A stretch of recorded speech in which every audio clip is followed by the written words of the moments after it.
আসসালামু আলাইকুম ভিউয়ার্স। এই যে শয়তানের বাইবেল দেখেন কত ভয়াবহ রূপ। শয়তান নিজের হাতে এই কিতাব লেখা গেছিল। এখন বলবেন আপনারা যে শয়তান যদি নিজের হাতে এটা লেখা থাকে চামড়ার মধ্যে, তাহলে এটা কাগজে আসলো কোথায়?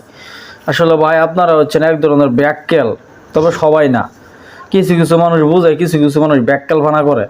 প্রথমে বলতে চাই যে কুরআন শরীফ আমাদের নবী, শেষ নবী হযরত মুহাম্মদ সাল্লাল্লাহু আলাইহি সাল্লামের উপর নাজিল হয়েছে। তাই আমাদের নবী মারা গেছে বহু বছর ধরে। তো ওই সময় যে কোরআন শরীফের আয়াতগুলা আমাদের রাসূল সাল্লাল্লাহু আলাইহি সাল্লাম পাথরের মধ্যে লেখা লেখা রাখতো। তো ওইখান থেকে এখন বইয়ে আসলো কেমনে? ওইখান থেকে দেখা এই যে বইয়ে তোলা হয়েছে সাদা কাগজে। তাহলে এই জাদুবিদ্যাটা হয়েছে এরকম।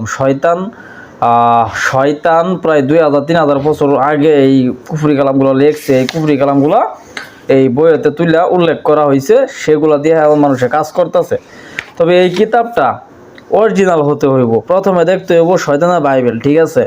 তারপরে দেখতে হইব ট্রান্সলেশন কাটা আল মুফতি আব্দুর রহমান, ঠিক আছে?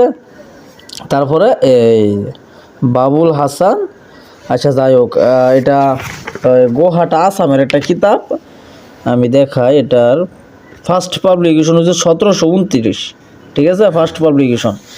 তো এই যে অরিজিনাল কিতাব এটা হতে হবে, এক নম্বর শর্ত। দ্বিতীয় নম্বর শর্ত হচ্ছে আপনার কিতাবে যা যা দেওয়া আছে, উল্লেখ আছে, এগুলো আপনার মানতে হবে। শয়তানের নামে মানত করতে হবে, বুক দিতে হবে, এবং আপনাকে সবসময় সহি শুদ্ধ থাকতে হবে। তৃতীয় নম্বর শর্ত হচ্ছে কি, আপনার কোনো কবিরাজের কাছ থেকে এই বইগুলা কিনতে হবে। আপনি যদি কোনো কবিরাজের কাছ থেকে এই বই না কিনেন, তা আপনার এই বইয়ের এজাজতনামা কেডা দিব? কোনো ব্যবসায়ী কিংবা কোনো সোল্টো বোল্টো হাতুড়ি কবিরাজের কাছ থেকে যদি বই কিনেন, তাহলে কি ও আপনার এই কিতাবের এজাজত দিতে পারবো? আর বাবের ক্ষমতা আছে? এই কারণে বলি, সঠিক মানুষের কাছ থেকে কিতাব নেবেন। আমার কাছ থেকে যতগুলা মানুষ কিতাব নিছে এখন পর্যন্ত, সবগুলা মানুষরে আমি এজাজত পত্র দিছি আমার সিগনেচার করা, ঠিক আছে? তারপরে মনে করেন গোপন বেদ বলে দিছি, বুঝাই দিছি কেমন কাজ করা লাগবো। তারপরে এই যে দেখেন, আমি দেখাই, কিছু কিছু কাজ আমি দেখাই আপনারে। যে উল্লেখ করা আছে যে হাবর জাফর মানে কি, তারপরে উল্লেখ করা আছে যে কিয়ামল দেন খান তোমার তো আয়াত, তারা নিয়মটা দেখাই। কিছু কিছু আমল আছে মানে বইয়ের মধ্যে অনেকে বুঝে না, জিন সাধন বিভিন্ন বশীকরণের। তো এগুলা যে বুঝাই দেই, একটা একটা করে বুঝাই দেই আপনাদের, ঠিক আছে? দরবেশ জিন হাসিল করা। তো এই বুঝায়া যদি আপনারা না দেওয়া হয়, তাহলে আপনি কেমনে শিখবেন? কারণ বইয়ের মধ্যে তো সব কিছু লেখা থাকে না, গোপন বেদ, ঠিক আছে? এই দেখেন, পরিবশীভূত করা। এখন পরিবশীভূত করা, আমি যদি আমার ভক্তরে, আমি যদি আমার শিষ্যরে অনুমতি না দেই যে পরিসাধন করো, কারণ আপনি যদি কোনো সঠিক উস্তাদের অনুমতি ছাড়া পরিসাধন করেন, তাহলে আপনার 100% গ্যারান্টি দিলাম, আমি রবিউল কবিরাজ বাচ্চা থাকতে গ্যারান্টি দিলাম, এখনও আমি মরি নাই, আল্লাহ পাকের রহমতে বাইসা আছি। আমি আমার যে হায়াতে আমি যদি বাইসা থাকি, অবশ্যই আপনি আমার একদিন বলবেন যে ভাই, আপনার রবিউল ভাই একটা কথা বলছিল, সঠিক কথা।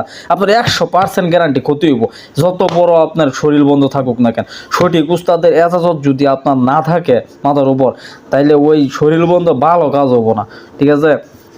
এই কারণে আমি আপনাদের 100 বার বলি, 2 টাকা 1 টাকা লোভে ভরিয়া দৌড়াদৌড়ি করিয়া এইখান থেকে ওইখান থেকে কিতাব কিনেন না। 200 টাকা কম পাইবেন অন্য কারো কাছ থেকে কিতাব কিনলে, যারা ব্যবসায়ী আছে, যারা সোল্টো বোল্টো কবিরাজ আছে, ওদের কাছ। কিন্তু কোনো কবিরাজের কাছ থেকে কিতাব কিনলে এই একই কিতাব ব্যবসায়ীর কাছ থেকে কিনবেন 1500 টাকা দিয়া, কবিরাজের কাছ থেকে কিন্তু 3000 টাকা দিয়া। পার্থক্য কি? পার্থক্য একটা, কবিরাজ আপনার এজাজতনামা দিব, তারপরে মনে করেন এই কিতাবটা জাগ্রত করে দিব। এই কিতাবটা কিন্তু ফুমাললে জাগ্রত হয়ে যায় না, এরকম না। অমাবস্যার রাত্রে কষ্ট করে জাগ্রত করা লাগে, শনি মঙ্গলবারে সারা রাত বৈশা থেকে জাগ্রত করা লাগে, ঠিক আছে? এই কিতাবটা যদি জাগ্রত করে না দেয় আপনার ঠিকানায়, তাহলে এই কিতাব দিয়ে আপনি বিন্দুমাত্র উপকার পাইবেন না।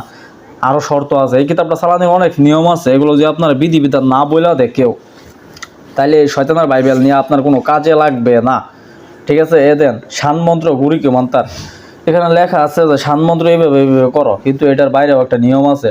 এটা কতবার উচ্চারণ করতে হইব কাজের ক্ষেত্রে, এটা কি করতে হইব, তো এইগুলো যদি আপনি না জানেন, সঠিক উস্তাদ যদি আপনারা না বলে দেন, তাহলে এই কিতাব নেওয়ার দরকার নাই আপনার। আমি বলবো এই কিতাবটা পানিতে ফেলাই দেন, এই কিতাব নিয়ে আপনি কোনো কাজ করতে পারবেন না।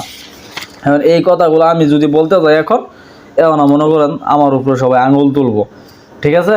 তো এই কারণে বলি না, যার ভালো লাগে যেখান থেকে মন চায় ওইখান থেকে কিতাব কিনুক, সমস্যা নাই। তবে আমরা 100% গ্যারান্টি দিয়ে কিতাব বিক্রি করি। আপনি আমাদের কাছ থেকে কিতাব নেবেন, শয়তানের বাইবেল নেন, তারপর যে কোনো কিতাব নেন। আমার চ্যানেলে বহুত কিতাবের অ্যাডভার্স দেওয়া আছে, আপনি যে কোনো কিতাব পছন্দ করে নেন। আপনি আমার কাছ থেকে কিতাব নেবেন, 100% কিতাবে কাজ হবো। আজ পর্যন্ত এমন কোনো মান্দার পোলা নাই যে বলবো যে কিতাব নিয়ে রেজাল্ট পাইছে না। কিছু কিছু আছে মনে করেন ওই হাজারে 2-1টা কিরম বাইনচুট টাইপের লোক, আমি বলি গাঞ্জাখোর নেশাখোর গাঞ্জুটিয়া যেগুলো আছে, ঠিক আছে, এরা কি করে কিতাব নিয়ে বুঝে না শুনে না, মনে করেন ভালো করে নকশার নিচে বশীকরণ কাজের মধ্যে ভালো করে নকশার নিচে নামও লিখতে পারে না, কেমনে নাম লিখলে কাজ হবো, ওগুলা কইরা বইরা রেজাল্ট নাই, বুঝছেন? পরে কইবো ভাই এটা তো কাজ হইলো না, কাজ হইলো না। ওই মিয়া আপনারা আমি যা বলছি আপনারা তা করেন, আপনারা আমি দুটো আমল দিছি ওই দুটো আমল করেন। আমি কি আপনারা বলছি সারাদিন ওই তসবিনি আল্লাহ আল্লাহ আল্লাহ আল্লাহ জিকির করতে? আমি বলছি সারাদিনে 1 ঘন্টা আমল করবেন, এই কবিরাজি করবেন, 1 ঘন্টা আমল করবেন, একটা আমল দেন, প্রতিটা দিন 1 ঘন্টা আমল করবেন। ওই আমলটা করার পরে আমি যেমন এই কিতাবে যেরকমভাবে উল্লেখ আছে আমি তো বলে দিতাম, ওই কাজগুলো আপনি করবেন, কাজ হইব নাকি? এই মিয়া বাপ ওর কিতাবের বাপ সুদ্ধা কাজ হবো, কিতাবের বাপের পর্যন্ত কাজ হইতে হবো। সস্তা কলা চিরা নষ্ট, বাংলাতে একটা কথা আছে আমাদের গ্রাম অঞ্চলের, এটা আপনারা অনেকেই জানেন, সস্তা কলায় চিরা নষ্ট। 200 টাকা 500 টাকা কম পাইয়া কিতাবগুলো দৌড়াদৌড়ি করে কিনেন বিভিন্ন জায়গা থেকে, কিতাবে কাজ হয় না। ভাই একটা কথা বলি, আমার কাছ থেকে কিনেন আর যার কাছ থেকে কিনেন, আপনাদের হাত জোর করে অনুরোধ করে বলি, কোনো সঠিক কবিরাজের কাছ থেকে কিতাব কিনবেন। সত্য কথা, আল্লাহর কসম খাইয়া বলতেছি, আপনার কিতাবে কাজ হইব। ওই উস্তাদে যদি আপনার মনতে এজাজতনামা দেয়, আপনার কাজ হইব ইনশাল্লাহ, আপনি যে কোনো কাজে সফলতা পাইবেন। দেন ভালোবাসা মানুষকে বশীভূত করা। যদি কাউকে নিজের প্রেমে পাগল করতে চাও, তাহলে প্রথমে প্রেমিক ও তার মায়ের নাম লিখবে, পরে প্রেমিকা ও তার মায়ের নাম লিখবে, তাতে নকশার নিচে নিজ বাহুতে বাঁধবে। ইনশাল্লাহ প্রেমিক বা প্রেমিকা পাগল হয়ে চলে আসবে এবং তাকে বিয়ের জন্য রাজি হবে। নিচের দোয়া 7 বার জপ করবে প্রথমটি নিজ বাহুতে বাঁধিবার সময়। বিসমিল্লাহির রহমানির রহিম দোয়া দেওয়া আছে, এই দোয়াটা 7 বার পড়বেন, এটা নকশাটা লিখবেন, নিচে নাম ঠিকানা যেরকমভাবে দেওয়া সেরকমভাবে লিখবেন। কারণ এই বিষয়টা যদি আপনি একটা জিনিস না বুঝেন যে ভাই আমি তো নাম ঠিকানাগুলো বুঝতেছি না, আমি নতুন মানুষ, কীভাবে করলে এবং কীবারে কাজটা করলে 100% সাকসেস হইব, তো এইটা যদি আমি আপনারা না বইলে দেই, আপনি 1000 বার করলেও ওটা রেজাল্ট পাইবেন না। এই কারণে বলি ভাই, আপনাদের কাছে অনুরোধ রইল, আমার কাছ থেকে কেনার দরকার নাই, যারে মনে চা যারে ভালো লাগে তার কাছ থেকে কিতাব কিনবেন। তবে 2টা টাকা বেশি দিয়া কোনো কবিরাজের কাছ থেকে কিতাব কিনবেন, আশা করি আপনার মনস্কামনা পূরণ হবে। তো আজকে এই পর্যন্তই, সকলে ভালো থাকবেন, আল্লাহ হাফেজ। পরবর্তী ভিডিওতে আবার দেখা হবে, ঠিক আছে? আল্লাহ হাফেজ।